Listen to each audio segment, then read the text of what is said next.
दूध पीना हमारी सेहत के लिए बहुत ज़्यादा ज़रूरी है, लेकिन अगर दूध ही नकली है तो वो हमारी सेहत के लिए और ज़्यादा नुकसानदायक हो सकता है। पर सवाल यह है कि पता कैसे करें कि दूध असली है या नकली। मैं आपको बताता हूँ। नंबर 1, आप दूध को सूंघिए। अगर उसमें डिटर्जेंट की गंध आ रही है, इसका मतलब आपका दूध सिंथेटिक है।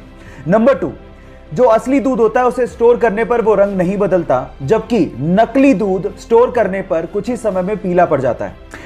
और तीसरा सबसे अच्छा तरीका है कि आप दूध की कुछ बूंदें लें और उसे चिकनी लकड़ी या फिर चिकने पत्थर पर टपकाएं, और अगर वो बहते हुए सफेद धार बनाए तो इसका मतलब यह है कि आपका दूध असली है। अब आपको पता लग गया होगा कि दूध की जांच कैसे करनी है। सो ये नॉलेज दूसरों के साथ शेयर करना मत भूलिएगा। लाइफ में कभी ना कभी आप लोगों ने देखा होगा कि जब आप कभी कोई एग्जाम देने जा रहे हो या फिर कोई अच्छा काम करने जा रहे हो तो आपकी मम्मी ने आप लोगों को दही और शक्कर का कॉम्बिनेशन तो जरूर खिलाया होगा। लेकिन अगर मैं आपसे पूछूं कि इसके पीछे का रीजन क्या है तो शायद आप कहोगे कि ये कोई अंधविश्वास होगा, लेकिन ऐसा नहीं है।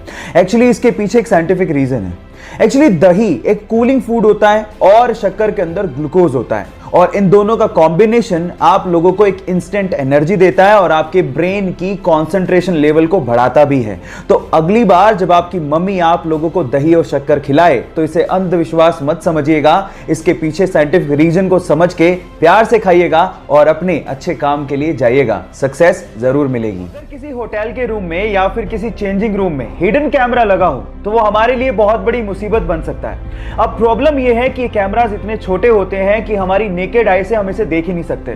तो घबराइए मत गाइस, क्योंकि एक ऐसा पोर्टेबल डिवाइस आ गया है जो आप अपने साथ कैरी कर सकते हैं। और जब आप होटल या फिर चेंजिंग रूम में जाएं तो इस पोर्टेबल डिवाइस को ऑन करके आप हिडन कैमरा को, चाहे वो कितना भी छोटा क्यों ना हो, उसे ढूंढ सकते हैं। ये लेजर एलईडी टेक्निक पे काम करता है। जैसे आप इसे ऑन करते हैं और आंख पे लगाते हैं तो वो किसी भी हिडन कैमरा को ब्लिंक करता हुआ दिखा देता है। हिडन कैमरा चाहे ऑन हो या ऑफ, ये डिटेक्टर फिर भी उसे डिटेक्ट कर लेता है। इस टेक्नोलॉजी के बारे में जानकर आपको कैसा लगा, चैट सेक्शन में लिखना मत भूलिएगा। सबसे साफ देशों की बात की जाए तो उसमें सिंगापुर सबसे ऊपर आता है। इसके पीछे का कारण क्या है मैं आपको बताता हूं। वहां पर गंदगी फैलाना एक संगीन अपराध माना जाता है और उसकी सजा आपको तुरंत ही मिल जाती है, और इसी वजह से वहां पर च्युइंगम चबाना भी अपराध माना जाता है। और अगर गलती से भी आप च्युइंगम चबाते वहां पर पकड़े गए तो आपको $2000 यानी कि लगभग 1.5 लाख रुपए का जुर्माना भरना पड़ेगा, या फिर आपको 1 महीने जेल में बिताना पड़ेगा। अब आप समझ ही गए होंगे कि वो इतना साफ सफाई वाला देश क्यों है। सो गाइस, ये फैक्ट आपको जान के कैसा लगा, चैट सेक्शन में लिखना मत भूलिएगा। आजकल के स्मार्टफोन में यूज होने वाले फिंगरप्रिंट सेंसर्स टेक्नोलॉजी वाइज इतने ज्यादा एडवांस होते हैं कि वो जिंदा आदमी और मरे हुए आदमी के फिंगरप्रिंट्स के बीच में डिफरेंस कर डालते हैं। मतलब ये हुआ कि मान लीजिए आपने किसी मरे हुए आदमी के फोन को उसी के फिंगरप्रिंट से खोलने की कोशिश करी तो फिंगरप्रिंट सेंसर्स उसे सेंस करके अनलॉक होने ही नहीं देगा।